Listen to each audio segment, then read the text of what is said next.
I wrote a tribute to my Nana. I promise to be as quick as I can.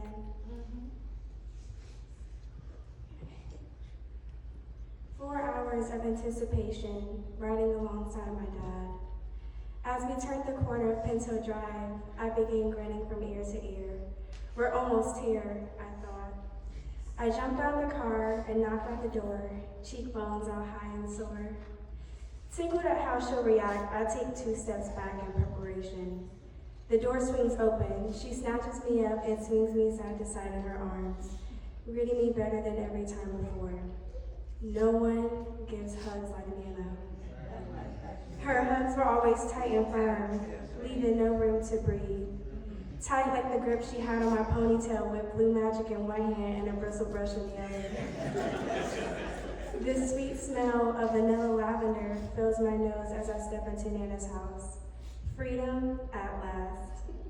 Anytime at Nana's house was a good time, no matter what we were doing. Mount Trashmore, Walmart trips, doing my own thing, or hugged up in her queen-size bed doing word searches and eating pistachios.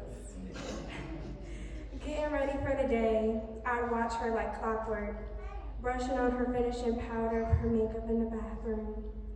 Wow, she's so beautiful, I always thought. Her eyeliner, her foundation, her lipstick was always on point, and trust me, she didn't need it. I always felt like a lady around my Nana. In fact, she'd always say, "Hey, my little lady, what you doing, little lady?" Or if too much time had gone past since we've spoken, she would be like, "How are you, little lady?" Because she was mad we hadn't talked in a while.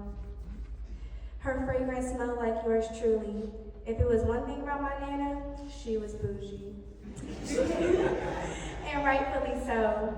In her humbleness, she walked, and she didn't just talk the talk. She didn't mind sharing her stories, the weight she carried, the pain she knew. She wanted me to know that she understood the things that I was quietly walking through. Some truths were hard to hear, and we didn't always have ear-to-ear moments. And sometimes the truth slipped through the cracks, but when I was in deep trouble, she had my back. And in those times, she made the hardest decisions feel easier to face. She smelled good, looked good, and carried wisdom too. And she didn't have peppermints in her purse. It was double mint gum.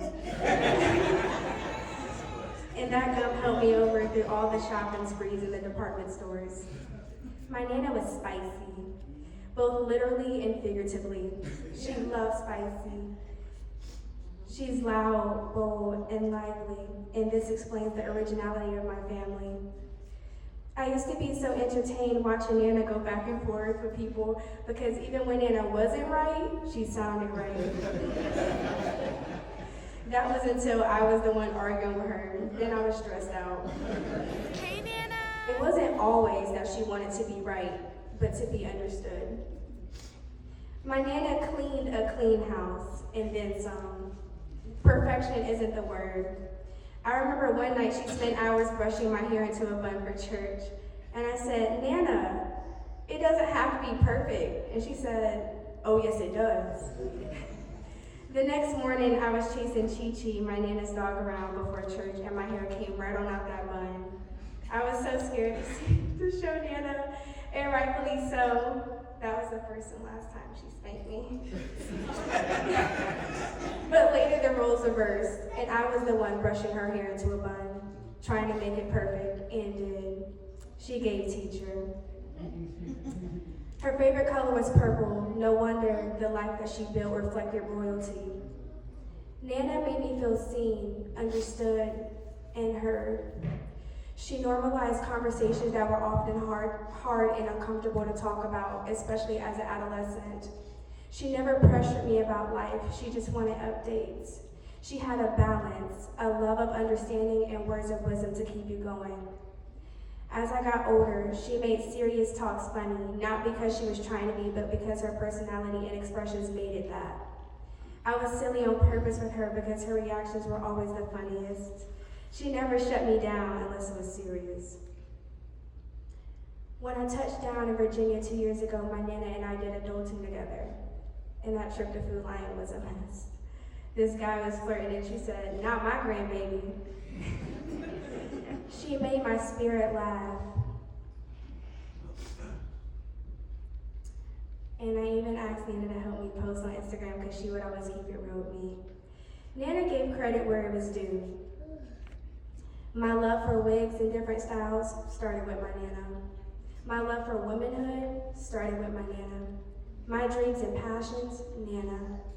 My understanding of Jesus planted by Nana. My very own name from my Nana. Before Virginia became the place I resided in, it was the place where Nana lived. At Meemaw's funeral, I was excited to see Nana. I kept saying, Nana looks like Nana, the old Nana, the dolled up Nana. I saw how life and grief had taken its toll, but she held what strength she had. She was strong mentally and definitely physically. She was strong armed right off the bat. She fought a good fight, and she worked long and hard. She wasn't perfect, but at the root of it all, she was once a little lady trying to survive a life she wasn't fully prepared for, but that she faced. And after a recent conversation we had, I said, yeah, but Nana, guess what? You made it. She knew and taught me that financial stewardship and preparation makes life easier, but not happier. I thank God for the last time I saw her at my aunt's house. She gave me the famous bone-breaking hug as I came through the door. And as I was later heading out, swiftly passing by, I saw her holding her newest grandbaby, not knowing that this would be the last time I saw her in her physical form.